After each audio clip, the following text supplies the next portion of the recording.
Pilipinong kabataan ang pag-asa ng bayan.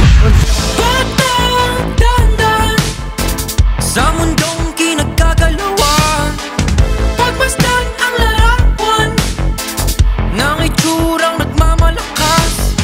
Hindi pwedeng mabulag, makinig sa tamang tinig. Wala kang mapapala sa taong walang kahulugan.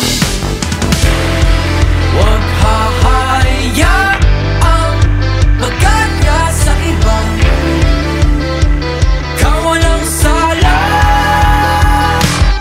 Halika na, tuklasin ang mundong puno ng isipanin. Halika na, tuklasin ang mundong puno ng isipanin. Punta man sa ito, abuhay sa inyo! Kala ko, Padre! Mga Ginoo, ikinalulugod kong ipakilala ang anak ng silang kaibigan na sila Rafael. Dapat hindi na pala ako pumunta rito. Sila ang oras to para sa isang inyo. Anong sinabi mo?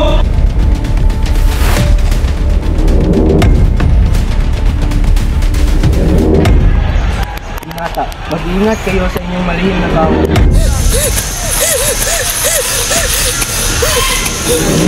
Crispin, Basilio! Ang mga anak ko! Nakita niyo ba ang mga anak ko? Sino ka ba? Umalis na! Kayong mga hampas lupang Indio, hindi ba kayo magbibigay galang sa akin? Ako ba ay hindi niyo nakikilala? Ako, si Doña Victorina de los Reyes y Hispanal.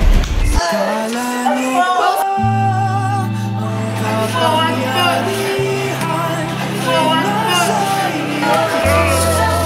Sino kayo? Salve!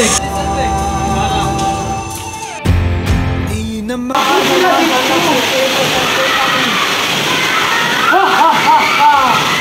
Mga Indio, wala kayong karapatan na pangin ang ating pangalan.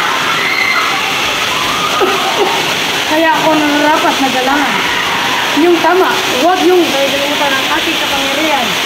di ka ba Tanda mong taglay, sila'y maaakin kapag tinapuan ng tanaw, mabibighani ang sinumang sisilay.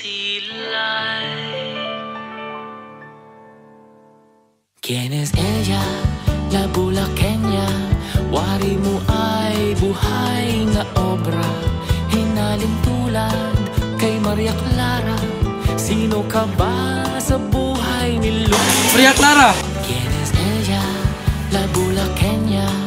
Larawan ng dalagang Pilipino. Swerte ako tayo pinagsasabi ng ating mga magulang utang sa tayo. Dahil hindi na rin ako hanap ng babaeng katulad mo.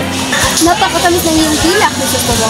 Siguro dahil dyan ay maglabihag mo ang maraming kababaihan mula sa mga bansang iyong natin. Sana magandang obra ng Diyos sa aking pinisinta. Bakit pa ko hanap ng iba? Sinungaling. Hindi ako makapaniwalang sinasaraw ang iyong mga bata pagdating sa ganda ng presidente sa Europa. Dahil nasa panlasa ng tao, ito ay naroon sa sunsuri ng kagandahan. At mula sa aking puso, nagsabi sa iyong ikaw ay pinaka-iniibig. Patawad aking sinta, ikaw ay aking lisanin. Tatlo kayong tanawan ng nagkakita. di na mapapagod?